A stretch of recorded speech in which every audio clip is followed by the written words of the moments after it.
شاہ صاحب ہمیں کیوں بلایا گیا ہے؟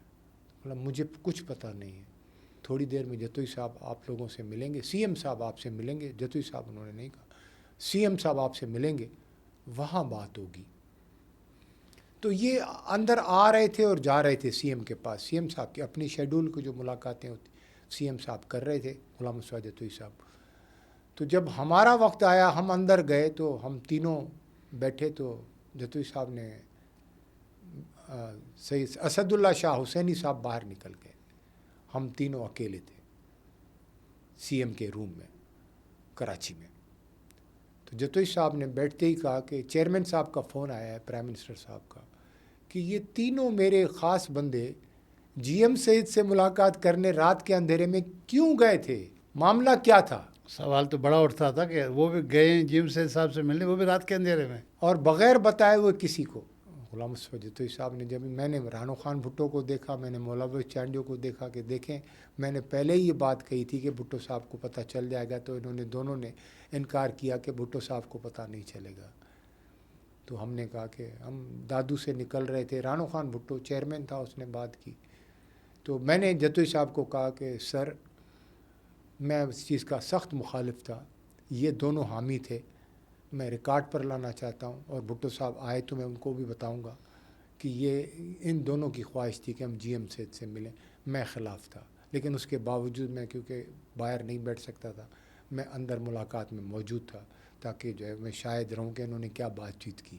ایسی کوئی بات نہیں، ہم صرف جسٹ فار کرٹیسی جو ہے وہ ہم، اور میری پہلی ملاقات تھی، ان لوگوں کی بھی شاید پہلی ملاقات ہو، لیکن ذوالفقار علی بھٹو کو اطلاع مل گئی تھی. یہ ایک واقعہ جو ہے وہ. اچھا سر، آپ کسی نجی کچہری میں یہ بتا رہے تھے کہ جب ضیاء الحق صاحب گئے تھے لاڑکانہ میں تو وہاں بیگم صاحبہ اور بے نظیر صاحبہ کو کہا گیا کہ لاڑکانہ چھوڑے، یہ واقعہ کیسے ہے اور انتظامات کون کر رہے تھے؟ بہت خطرناک، بہت خطرناک، بہت خطرناک. اس پر تو طوفان اٹھ جائے گا. لاڑکانہ کی جو ہے نا آپ کے پوڈ کاسٹ چل رہے ہیں طارق سیال کے اور عباسی صاحب کے، یہ اس کے بعد کا جو واقعہ جو میں سناؤں گا، اور یہ سچا واقعہ ہے. اچھا. میں رہتا ہی بیگم صاحبہ، بیگم نصرت بھٹو صاحبہ اور محترمہ بے نظیر بھٹو کے ہدایت کے تحت لاڑکانہ میں رہتا تھا. میرا زیادہ عرصہ ایبسکانڈر جو ہے وہ لاڑکانہ میں تھا. کبھی میں ڈاکٹر بیگم اشرف عباسی کے بنگلے پر ولید لاڑکانہ ولید میں رہتا تھا روپوش. کبھی میں زیادہ چانڈکا میڈیکل کالج کے ہاسٹلس میں جو ہے وہ روپوش رہتا تھا. تو ایک دن میں جو ہے وہ اچانک المرسا ہاؤس پہنچ گیا تو بیگم صاحبہ جو ہے وہ پیکنگ کر رہی تھی سامان کی، بیگم نصرت بھٹو بیگم صاحبہ. نصرت بھٹو صاحبہ، اور ان کی آنکھوں سے آنسو بہہ رہے تھے. کیا کہہ رہے ہیں؟ آنسو؟ جی جی، بیگم صاحبہ کے آنکھوں سے آنسو بہہ رہے تھے جو میں نے پہلی مرتبہ دیکھے تھے. تو میں نے پوچھا ممی خیریت ہے، آپ کہاں جا رہی ہیں؟ بولا بیٹا جنرل ضیاء الحق آ رہا ہے پہلی مرتبہ لاڑکانہ. تو بھٹو صاحب کی پھانسی کے بعد؟ پھانسی کے بعد لوکل باڈیز الیکشن ہو چکے تھے.